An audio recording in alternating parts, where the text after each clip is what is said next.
Really? Sicko. Oh, thank you. Thanks. This is why I wear my dirty jeans. Anyways, so I have a lot of pet peeves that pertain to dogs, but a big one in particular is people getting breeds of dogs or mixes of dogs that they can't handle, or that they know absolutely nothing about. People going and getting a dog on a whim because it's cute, or people going out and deciding they want a certain type or breed of dog because it was on this popular show. Yes, I'm talking about Game of Thrones, and people going out and getting Siberian Huskies and then realizing, wait a second, those dogs are a hell of a lot of work. I can't handle it. I wanted something more bulldog speed, but I got a husky because, ooh, dire wolves. And here's the thing, Siberian Huskies weren't what was used to represent the dire wolves. I know what was used, but I'm not even going to go into what was used, because then paranoid all these people are going to go out and be like, well, I want one of these. Stop getting breeds of dogs that you don't know how to handle, that you know nothing about in terms of the breed, what they were bred for, their personality, simply because, oh, it's cute, or oh, I saw it on this show, or oh, I like the thought of it. Most recently was the dog Conan, obviously a Belgian Malinois, and all of these people who suddenly wanted a Belgian Malinois thought it was pronounced Malinois, which, I mean, right then and there shows you, please don't get one of those dogs. But they wanted a Belgian Malinois because he helped take down the ISIS leader, so everybody wanted to go out and get the breed of dog that Conan was and boast about, yeah, I have the breed of dog that was badass enough to take down the ISIS leader. Look at me. I'm awesome. I'm cool. Even well-versed Belgian Malinois breeders have a hard time with their dogs. They literally tell people, Belgian Malinois have no off button. These dogs are go, go, go, 24/7. They're not happy if they're not working. And there's even a joke among Belgian Malinois owners and breeders that when a Belgian Malinois bites you, it's because they love you. You're going to get bit if you want a Belgian Malinois, but I mean, it makes sense considering, even though they were originally bred to be shepherds, they are now bred as bite dogs, catch dogs. Biting is in their DNA. I mean, you can't take that out of them. It has been so heavily bred into them. I mean, that's just what they do. Is every Belgian Malinois going to bite their owner? No. But usually those people are because they're working their dog every single day from sunrise to sunset, and they know what they're doing. And there was a huge influx of people wanting a Belgian Malinois, and so many breeders were turning people away because they were just coming in because, oh, I want one because of Conan. And not only that, even before this, reputable Belgian Malinois breeders rarely sell their puppies to people who don't work their dogs, because that's how intense Belgian Malinois are.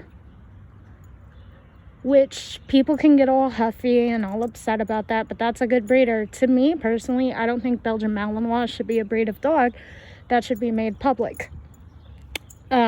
It should be reserved for military and for police work. Yeah. I mean, to me, Belgian Malinois are not pets. They're working dogs. They are some of the best working dogs.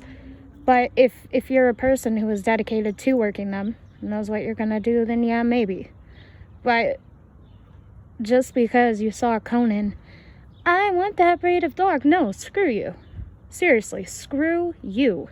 People like that are the reason so many dogs end up in shelters. So many purebred dogs end up in shelters. Not because of breeders, but because of people who go out, see a dog like Conan, or watch Game of Thrones, and go out and want a dog that looks like a dire wolf, have no idea what the hell they're doing, don't want the dog past puppyhood because they can't handle it. And then they're like, well, I'm just gonna turn it over into the shelter because I was a dumbass, didn't do my research, and now the dog has to suffer. Another really popular one that it happens with is Chow Chows and Akitas. People see a Chow Chow or an Akita, and they are some of the cutest puppies. Fluffy, adorable. They look like little tiny teddy bears. And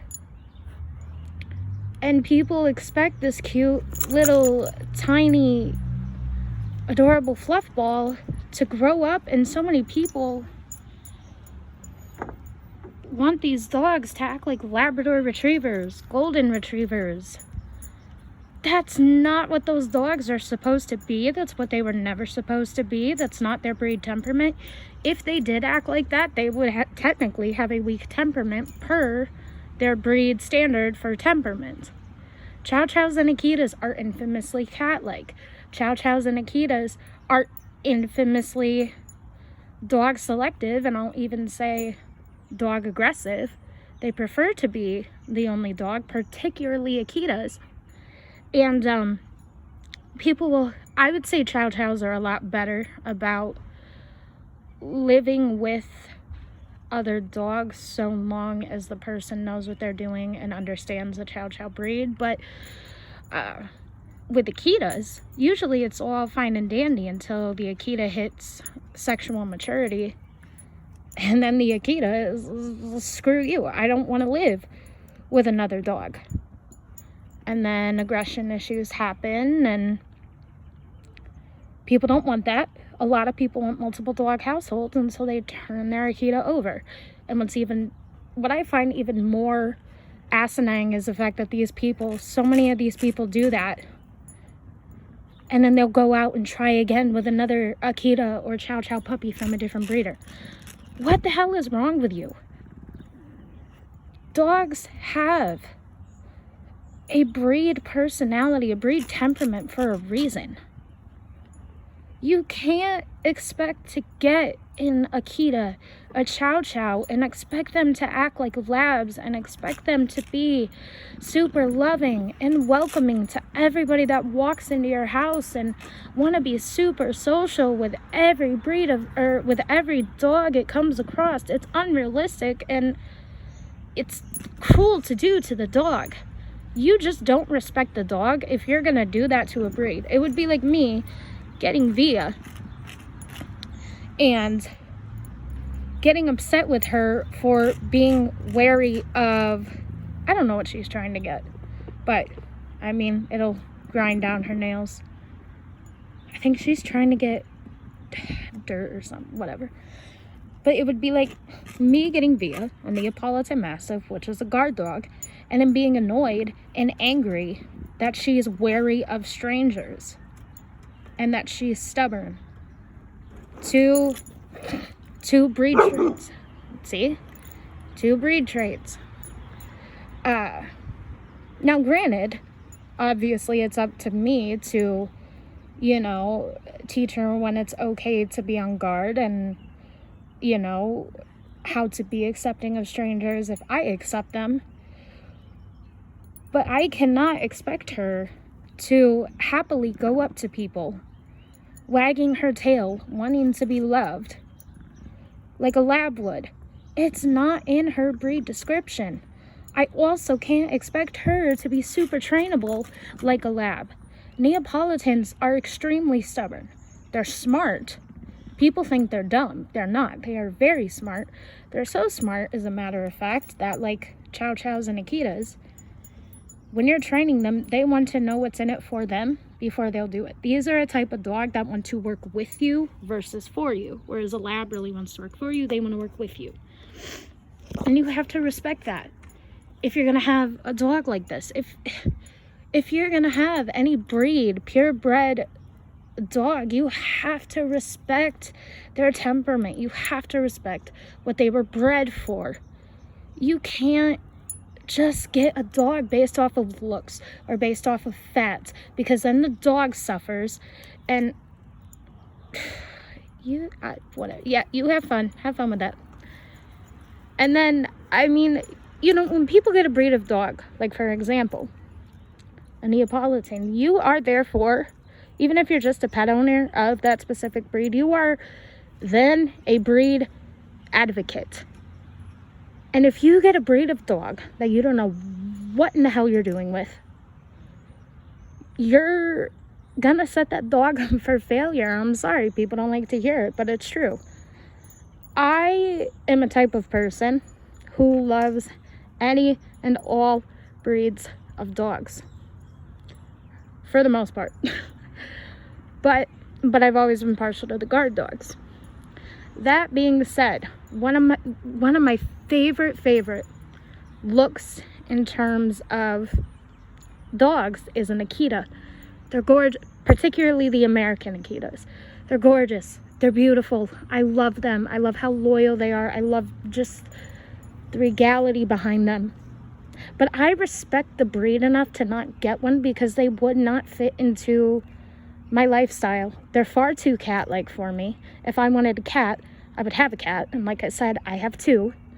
And I'm a multi-dog household. Akitas are not fans of living with other dogs. Are there exceptions? Of course there are. There's exceptions to every single breed. But 9 out of 10 times, Akitas do not like living with other dogs. And that is okay. There's nothing wrong with the dog. There is nothing wrong with the dog. And people need to realize that. I mean, Neapolitans, they can be dog selective. They're better with supervision. That being said, so are American Pit Bull Terriers, Amstaffs or whatever. I have a Kalia, who is an Amstaff mix. I know how to work with it. I know her breed. I know her breed makeup. She is a very good dog because I work with that. I can work with the dogs I have. Granted, I've never had a Husky mix before, so Nuka was definitely an interesting one. But my friend, who Nuka is her dog, has had a Husky mix before, so she had experience. So that's why Nuka is as well-rounded as he is. Every single dog we have here, we know how to work with. We know their temperaments. We know what they're supposed to be. We know how to help them be the best versions of themselves. You know, I'm so sick and tired of people getting a breed of dog. Like, what's another good one?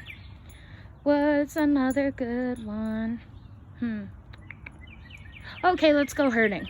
Let's go Border Collie. That's my friend's favorite breed of dog. And we do not have a Border Collie, and I will explain why. We used to have a Border Collie Blue Heeler mix named Jasper. This dog, I mean, hell, 2 herding breeds put together in one. He was a firecracker. He was extremely smart, but this dog, if he was not mentally stimulated for a good 6 to 7 hours a day, he would go insane. He would literally go insane to the point of self-destructive behavior. And that's, I mean, really, that's no fault of his own. He is 2 very work-driven breeds of dogs. And he exhibited all the behaviors of a herding dog. Any small animal, or any animal moving fast, or anybody riding a bike or jogging, he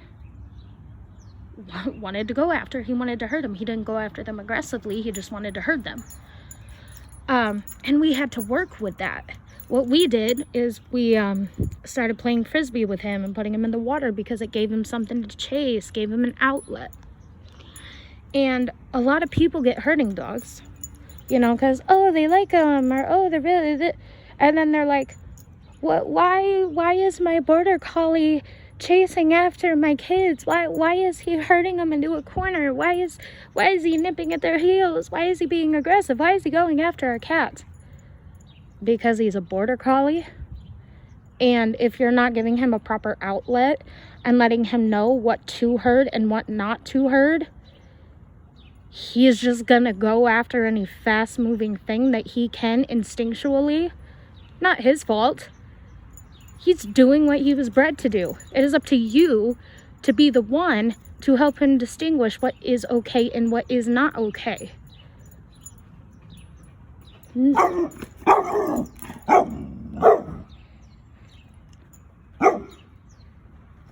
It's birds. But yeah, see that?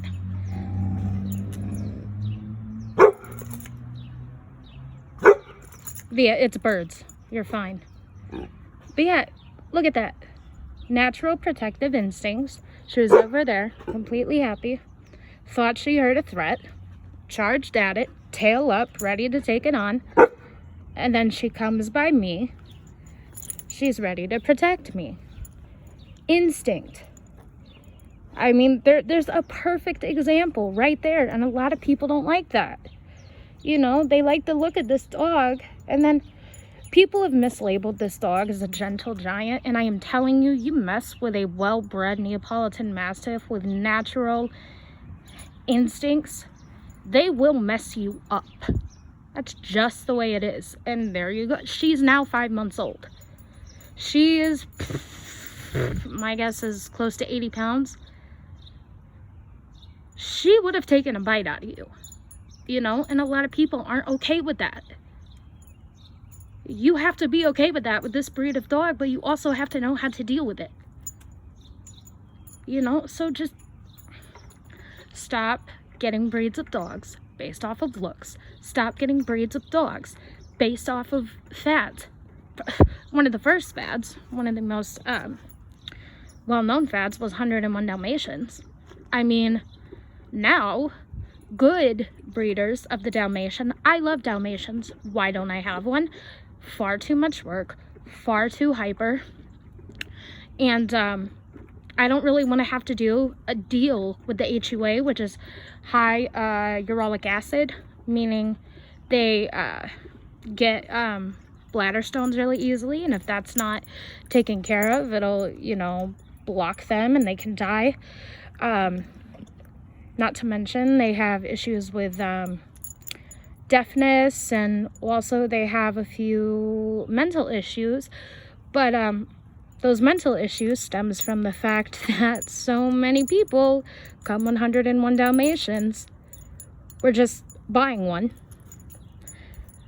pairing a male up with a female, had no idea what the hell they were doing to pump out puppies when everybody was buying one, and you were left with a disaster of a dog.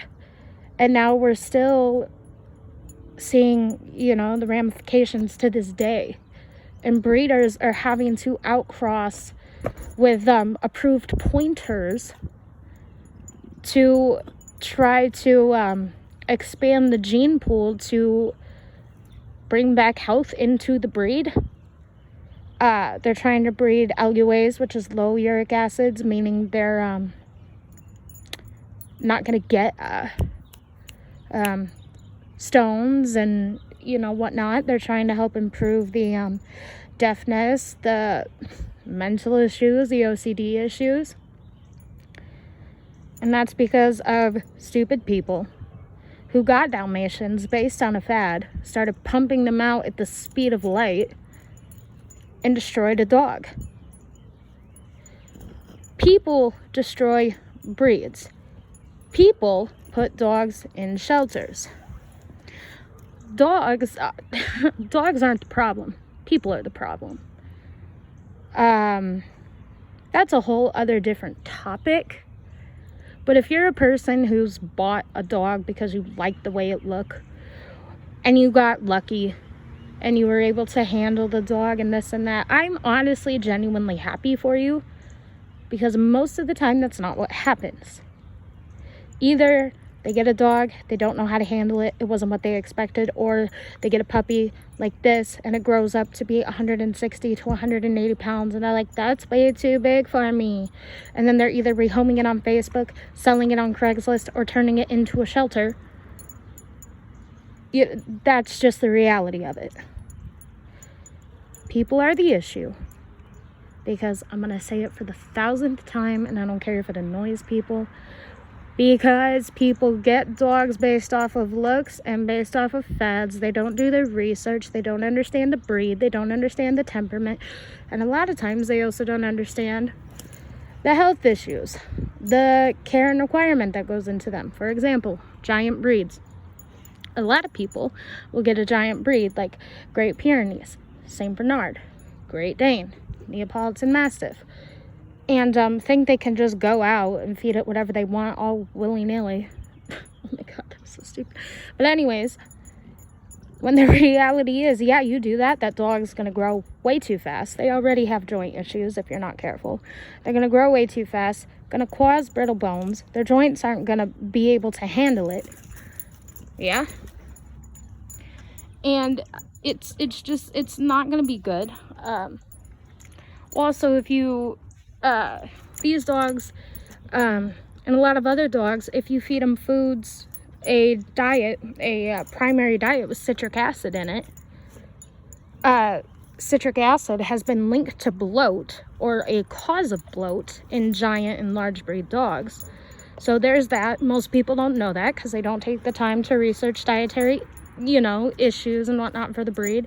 She eats 3 cups in the morning, 3 cups at night, mixed with half a can of wet food each, and that half a can of wet food is mixed with MSM, and ester C, every single day. And she doesn't eat puppy food. She eats Pro Plan giant food, and she eats large breed wet food, Pro Plan. But again, most people, if they were to just go out and buy this breed of dog, a lot of people won't take the time to research. Ooh, look at her. Yeah, you're God, you're pretty. But anyways, and I bring that up too because people getting a breed of dog isn't just understanding the breed and the personality and what they were bred for. It's also understanding their nutritional needs, understanding their exercise needs, understanding their health needs. Do your damn research, people. If you're too lazy to do that, I'm sorry, but you're too lazy to own a dog. That's just the way it is. Don't make dogs suffer because you want a dog from because of this is how it looks, or I want a dog because it looks like the dog, your butt hit the fence, because you look like a dog on Game of Thrones, or this and that. Yeah, just don't do it. People who do that, I can't stand. It drives me crazy. So yeah, that's a little bit of my soapbox for the day.